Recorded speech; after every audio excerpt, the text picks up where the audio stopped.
मेरे लिए फिटनेस इतना मुश्किल क्यों हुआ? फिर मुझे ध्यान आया कि मैं एक ऐसी संस्कृति से आती हूँ जहाँ शरीर कितना महत्वपूर्ण है ये हमें सिखाया ही नहीं गया। पैसे बचाना सिखाया गया, लेकिन घुटने कैसे बचाना है ये किसी ने नहीं सिखाया। मुझे हमेशा से रोजगार कैसे कमाना है, आज्ञाकारी कैसे होना है ये सिखाया गया, लेकिन महत्वाकांक्षी कैसे होना है ये कभी नहीं सिखाया गया। मुझे शादी बचाना सिखाया गया, लेकिन अपना पोस्चर कैसे करेक्ट करना है ये किसी ने नहीं सिखाया। हमें बचपन में कम मार्क्स को लेकर लेक्चर मिले, लेकिन कभी किसी ने ये नहीं सिखाया कि जब आप तनाव में होते हैं तो सांस कैसे लें। हमें कभी किसी ने गट हेल्थ के बारे में नहीं बताया। हमें कभी किसी ने ये नहीं बताया कि चीनी एक नशा है। हमें कभी किसी ने ये नहीं बताया कि नींद कितनी जरूरी होती है।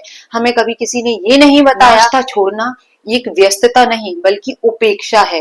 आप वहीं बैठते हैं जहां जगह होती है, आप वही खाते हैं जो पकता है, आप तभी आराम करते हैं जब आप बीमार होते हैं। अगर सर में दर्द हो रहा है बाम लगा लो, कमर दर्द हो रही है थोड़ा लेट जाओ, मूव लगा लो। ऐसे घरों में बड़े हुए हैं जो रोकथाम में विश्वास नहीं करते।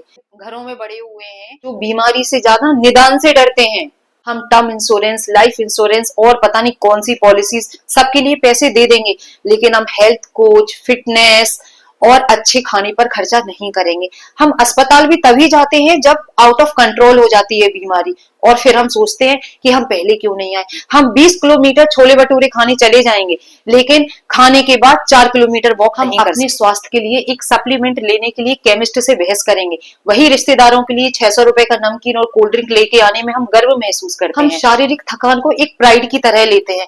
अरे हम वयस्क हैं, हम थक रहे हैं तो अच्छा है। हर जगह पैसे बचाने की कोशिश करते हैं, लेकिन हम अपने शरीर के लिए कुछ नहीं करते। हम अपने शरीर को बचाने के लिए कोई प्रयास नहीं करते हैं। अरे अगर थक गए हो तो आराम करो, एक दिन की छुट्टी लो, ब्रेक लो, रेस्ट कम। पुराने से पुराने बिल संभाल कर रखेंगे, लेकिन अपने शरीर को नहीं। हम पूरा परिवार संभालते हैं, लेकिन अपने शरीर को नहीं। जब तक कि वो जवाब नहीं दे जाता, जब तक कि चलते चलते हमारी सांस नहीं फूलने लगती, जब तक कि हमें जोड़ों का दर्द परेशान नहीं कर देता, जब तक कि हमें स्लिप डिस्क नहीं हो जाती, जब तक कि हमारा नींद आना बंद नहीं होता, तब तक हम सब कुछ टॉलरेट करते हैं। शायद यही एक इच्छा शक्ति की कमी है।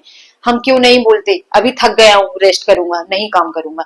हम क्यों नहीं बोलते कि पहले मैं वर्कआउट करूंगा। हम क्यों नहीं बोलते कि मुझे ये नहीं खाना है, मैं प्रोटीन रिच खाना खाऊंगा। हम क्यों नहीं बोलते अपने खुद के लिए, अपने स्वास्थ्य। हम क्यों नहीं बोलते फिटनेस एक लग्जरी नहीं है, फिटनेस एक जरूरत।